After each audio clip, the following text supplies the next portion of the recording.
Before beginning today's podcast, I need to explain a few words. The first word is treasure. Treasure means things which are very valuable. Generally, treasure means things made of gold or silver or precious stones. The second word is hoard. If someone collects a lot of valuable things and then hides them or keeps them secret, we call that a hoard. And finally, a find is, of course, something which you find, but normally it means something very special or unusual or valuable which you find.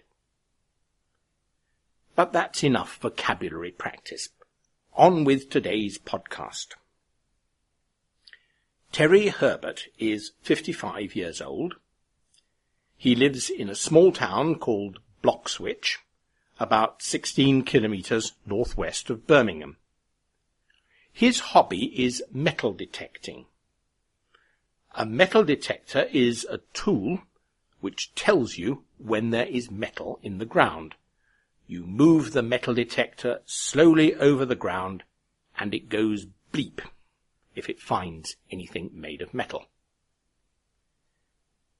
In July this year, Terry went metal detecting in a field in Staffordshire, owned by a friend of his, and found something completely amazing.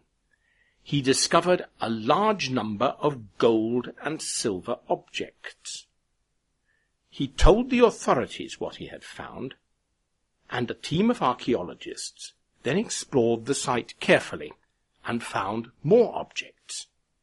And when they started to clean and examine the discovery, they realized that Terry Herbert had found over 1,500 objects, dating from about 700 AD.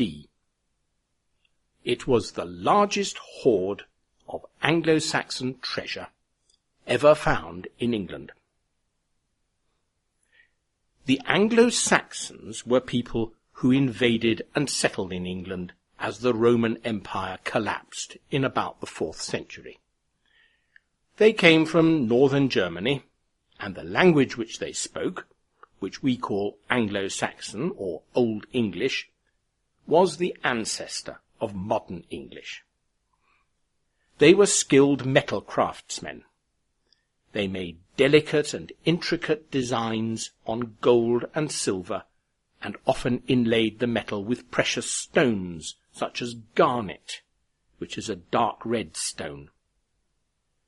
After they arrived here, the Anglo-Saxons divided England into a number of kingdoms, and spent most of the next several hundred years fighting each other, and the Danes and the Scots. The largest and most powerful of the Anglo-Saxon kingdoms was called Mercia. It covered all of central England, including the area where the Staffordshire Hoard was found. Almost everything in the hoard is connected with the Anglo-Saxons' favourite hobby, fighting. There are gold decorations from swords and knives, from shields and helmets, from belts and buckles. There are no women's things like personal jewellery, and no household things like plates or cups. So, what is the hoard? Many experts think that the treasure was collected after a battle. Quite simply, the victors went around and took all the gold and precious metal from the weapons and clothes of the enemies they had killed. Who were these victors, and who were their enemies? We do not know.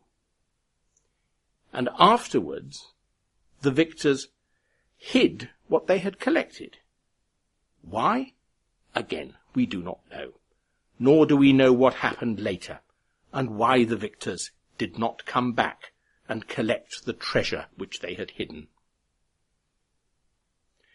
In England, if you find gold or silver objects which are more than 300 years old, they belong to the Queen.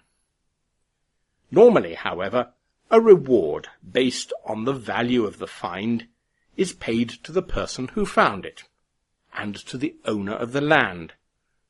Often a museum buys the treasure, and in this case the museum in Birmingham, together with other local museums, want to acquire the Staffordshire Hoard, so that it remains in the area where it was found. We English are not generally very interested in museums or art galleries. We prefer zoos, pubs, theme parks and beaches.